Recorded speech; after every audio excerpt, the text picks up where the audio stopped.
नमो बुद्धाय। जय भीम, जय भारत, जय भारतीय संविधान। साथियों, बुद्ध और उनके धम्म के अंतर्गत आज का शीर्षक है असित का आगमन। जिस समय सिद्धार्थ गौतम का जन्म हुआ था उस समय हिमालय पर्वत पर असित देवल नाम के एक बड़े ऋषि रहते थे। असित ने जब संपूर्ण सृष्टि में बुद्ध शब्द के गुंजायमान को सुना तो उन्होंने सोचा कि मैं उस जगह क्यों न जाऊं जहां बुद्ध का जन्म हुआ है। इसीलिए असित अपने भांजे नरदत्त के साथ राजा शुद्धोधन के निवास स्थान पर आए। राजमहल के दरवाजे पर खड़े होकर उन्होंने देखा कि यहाँ तो लाखों आदमी एकत्रित हुए हैं। इसीलिए असित ऋषि ने द्वारपाल से कहा कि हे द्वारपाल, राजा को जाकर सूचित करो कि दरवाजे पर एक ऋषि खड़े हैं। तब द्वारपाल राजा के समीप गया और हाथ जोड़कर कहने लगा, हे राजन, एक वृद्ध ऋषि आए हुए हैं जो द्वार पर खड़े हैं और आपसे भेंट करना चाहते हैं। राजा ने असित के लिए आसन की व्यवस्था की और द्वारपाल से कहा कि जाओ और ऋषि को अंदर बुला कर लाओ। बाहर निकलकर द्वारपाल ने असित से कहा कि कृपया अंदर पधारें। तब असित ऋषि राजा शुद्धोधन के पास गए और उनके सामने खड़े होकर बोले, राजन, तुम्हारी जय हो, तुम्हारी जय हो। तुम दीर्घ आयु हो और अपने राज्य का संचालन धर्मानुसार करो। तब शुद्धोधन ने असित ऋषि को साष्टांग प्रणाम किया और उनसे आसन पर बैठने का आग्रह किया।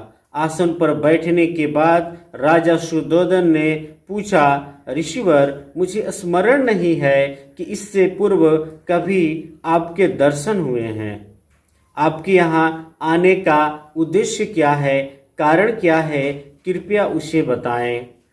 तब असित ने राजा शुद्धोधन से कहा कि हे राजन, तुम्हें पुत्र लाभ हुआ है। मैं उसी पुत्र को देखने की इच्छा से यहाँ आया हुआ हूँ।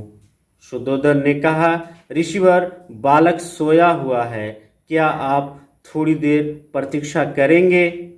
ऋषि ने कहा कि राजन, ऐसी महान विभूतियाँ ज़्यादा देर तक सोती नहीं हैं।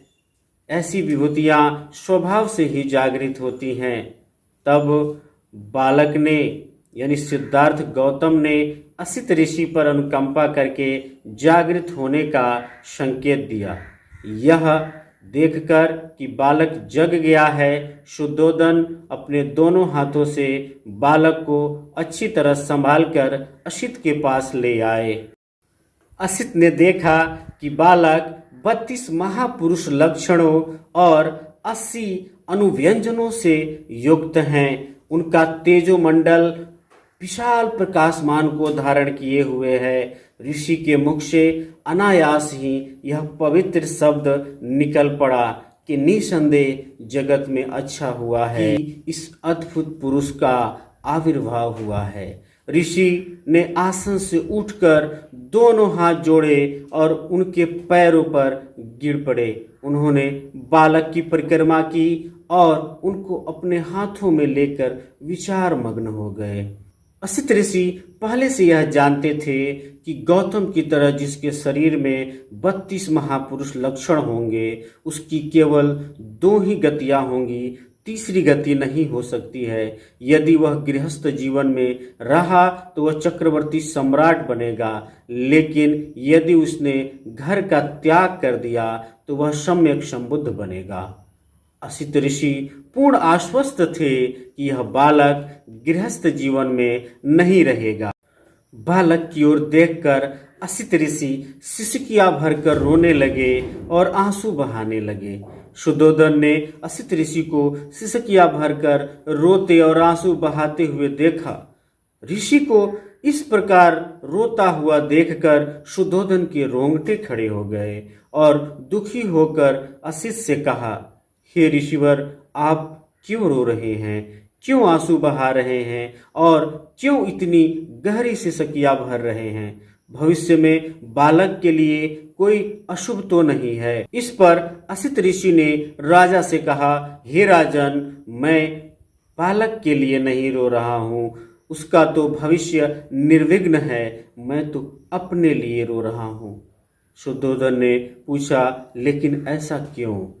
असित ऋषि ने उत्तर दिया कि मैं वृद्ध हो चुका हूँ, मेरी आयु बहुत अधिक हो चुकी है और यह बालक निश्चित रूप से बुद्ध बनेगा, परम और पूर्ण ज्ञान को प्राप्त करेगा। उसके बाद यह धम्मचक्र परिवर्तन करेगा जिससे पहले किसी ने नहीं किया है। तदंतर संसार की खुशी और लोक कल्याण के लिए शुद्ध धम्म का उपदेश देगा।